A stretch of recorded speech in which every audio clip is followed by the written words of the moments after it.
이미 반등이 시작했다라는 것이 말도 안 되는 소리야라고 하실 수도 있는데, 저는 가장 중요한 세 가지 지표를 기준으로 말씀을 드린 거고, 하락세가 일단은 잦아주는 시그널이 분명히 보였다. 실거래가 지수 오르고 매매 심리 이렇게 반등하고 거래량까지 지금 증가하고 있는 흐름입니다. 오늘 다룬 시그널들을 기준으로 해서 단기 전망을 좀 더 말씀을 드리면은,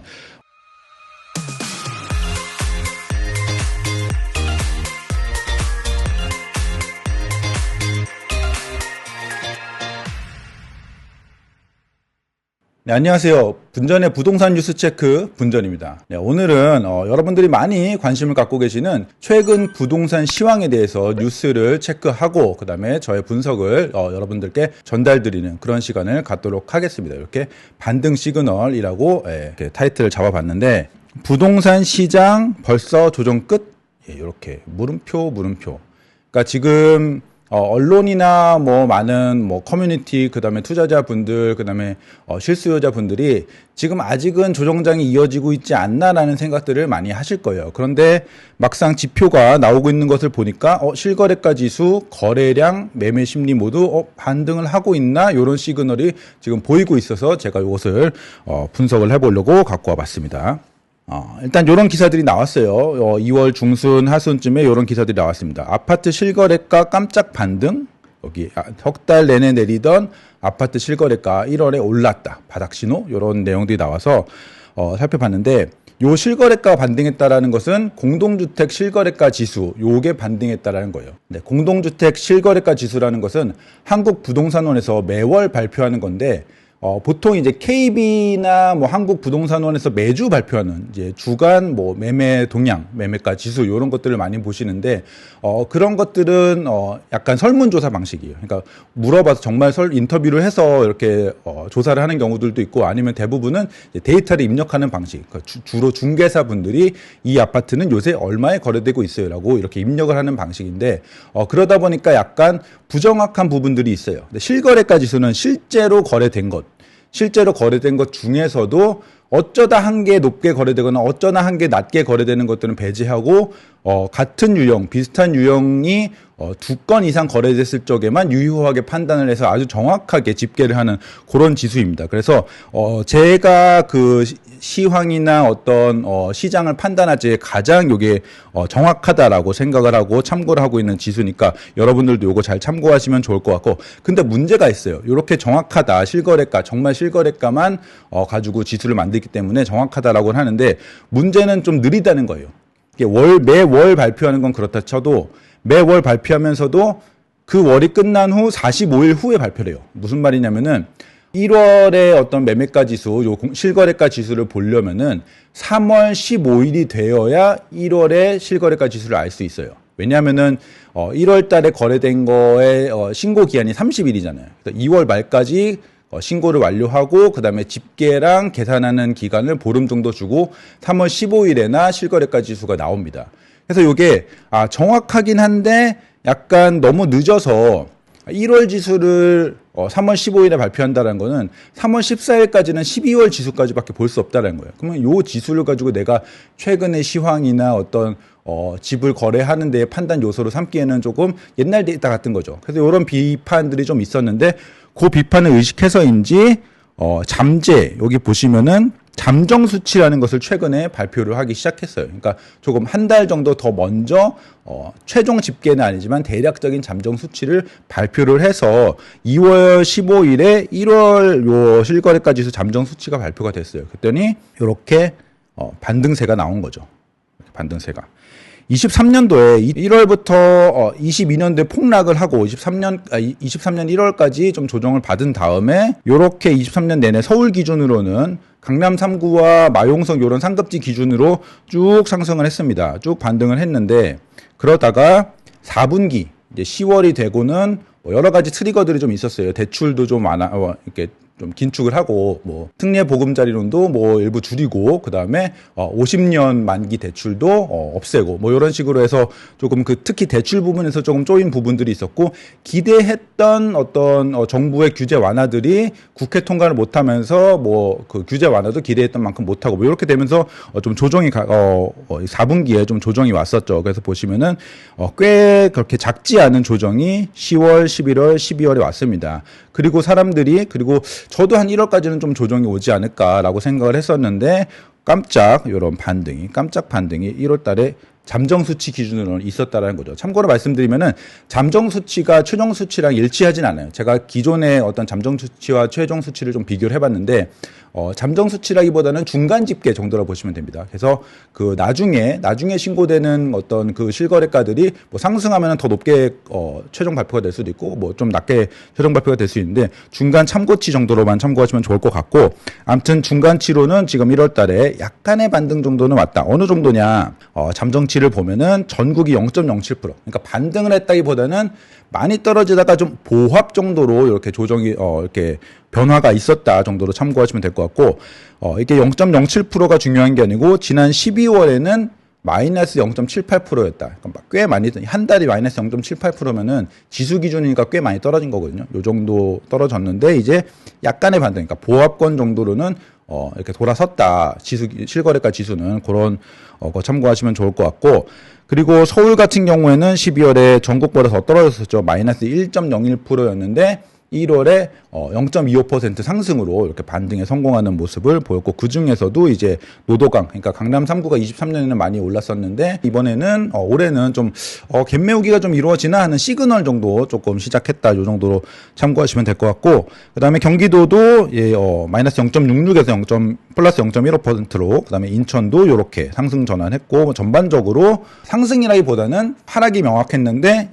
보합권으로 이렇게 변화됐다. 이 정도로 참고하시면 좋을 것 같습니다. 실거래가 지수가 반등을 한 모습을 하나 보였고, 네, 그리고 주택 매매 심리가 이제 넉 달 만에 상승 전환했다. 주택 매매 심리라는 거는 국토연구원에서 조사하는 건데, 사람들한테 이제 뭐 집값이 오를 것 같아요, 뭐 떨어질 것 같아요, 이렇게 조사를 하는 거죠. 그래서 그런 조사를 집계한 결과 넉 달 만에 상승 전환했다. 그러니까 약간 보합세, 아까 말씀드렸던 실거래가 지수처럼 상승 전환을 했지만 약간 보합세 정도로 이렇게 평가를 하면 될 것 같고, 하지만 이제 지난 3개월 동안의 하락세가 명확했기 때문에 이렇게 보합세로 전환되는 것 자체도 약간 유의미한 시그널로 이렇게 볼 수도 있을 것 같습니다. 네, 그리고 거래량이 증가했습니다. 이 거래량이 저는 어떻게 실시간적으로 시장을 파악하기에는 굉장히 중요한 데이터라고 보거든요. 그래서 실거래가 지수 오르고 반등하고 매매 심리 이렇게 반등하고 거래량까지 지금 증가하고 있는 흐름입니다. 이 기사 보시면은 아파트 거래 5개월 만에 꿈틀 1월 수도권 지방 뭐 서울 다 모두 거래가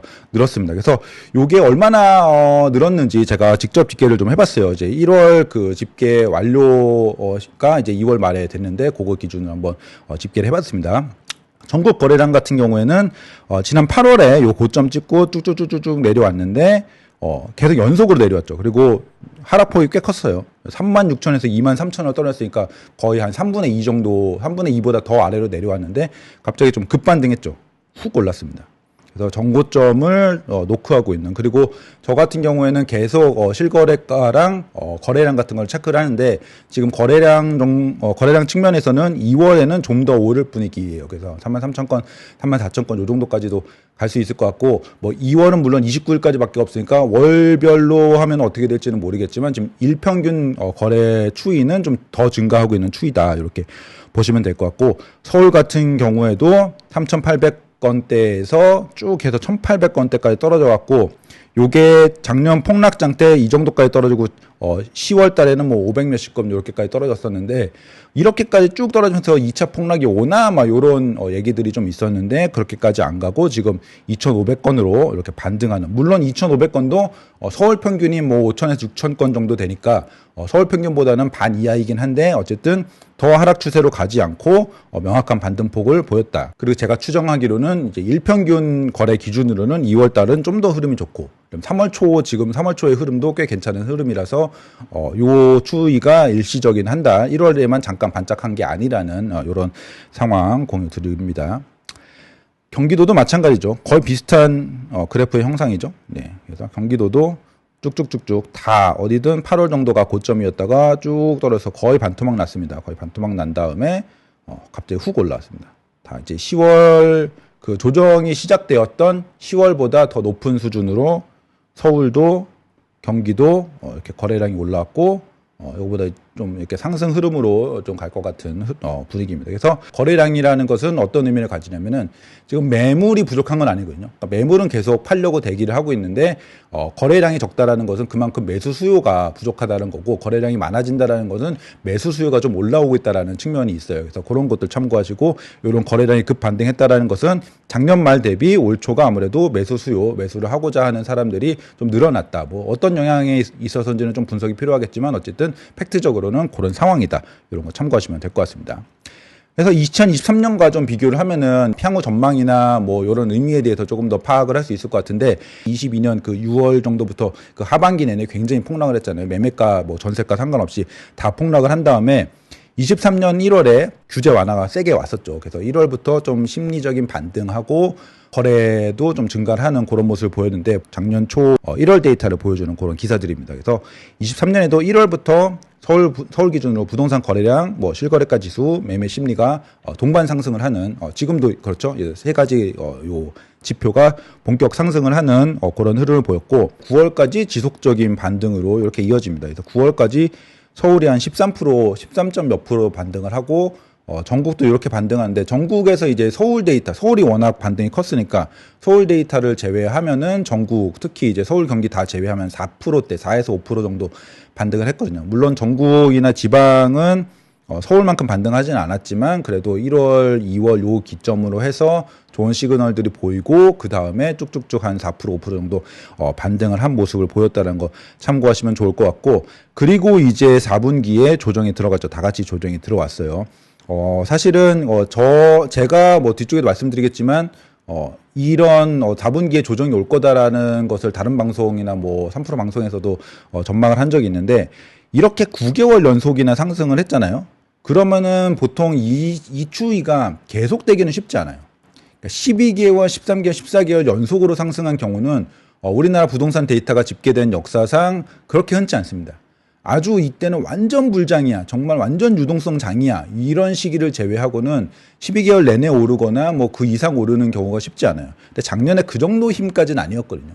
그래서 이 정도 9개월 정도 오르고 계절적 비수기인 겨울이 왔을 적에 조정이 오는 것은 그렇게 특별한 일은 아니었어요. 그래서 제가 전망하기로는 이게 2차 하락으로 쭉 이어지거나 굉장한 폭락으로 이어진다기보다는 좀 서울 기준으로 봤을 적에 많은 좀 급격한 상승이 있었던 것을 좀 조정하는, 약간 가격이 너무 빠르게 오르고 좀 너무 많이 오른 것, 특히 너무 많이 오른 것들 중심으로 해서 약간 그런 과열을 좀 조정하는 그런 기간이었다라고 저는 생각하고, 그래서 1월 달에 조금 그 보합권으로 다시 잠잠해지는 그런 흐름이 보여지고 있는 게 아닌가라는 생각을 합니다.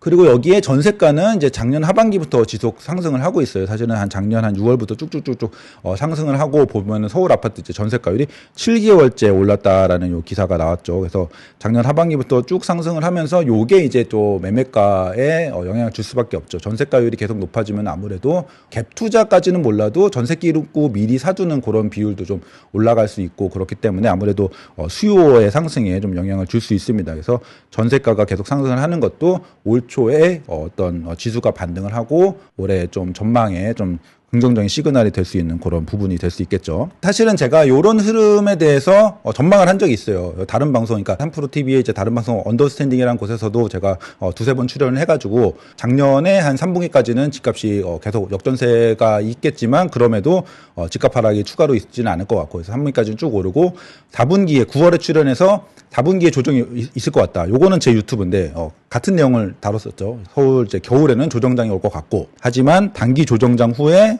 재반등을 하고 그다음 전세가도 지속 상승할 것 같다라는 전망을 했었어요. 그러니까 제가 맞췄다라는 뭐 자랑을 하려고 하는 건 아니고, 어떤 이유로 조정장을 얘기했는지, 어떤 이유로 단기 조정장 후 재반등을 할 것이라고 얘기를 했는지를 참고하시면서 이 방송 다시 보시면은 좀 더 좋을 것 같다라는 생각이 들어서 요 얘기를 말씀을 드리고, 과연 앞으로, 그러니까 24년에도 저는 이제 재반등, 그러니까 단기 조정장 후에 다시 조금 뭐 급등일지 뭐 그냥 강보합 정도일지까지는 뭐 아직 모르겠지만 어쨌든 그 하락으로 가는 것보다는 재반등을 한다라는 전망을 했는데 과연 맞을지는 제가 기민하게 트래킹을 하고 어떤 좋은 시그널들이나 명확한 어떤 흐름이 보이면 제가 맛동산에서 또 다룰 수 있도록 하겠습니다.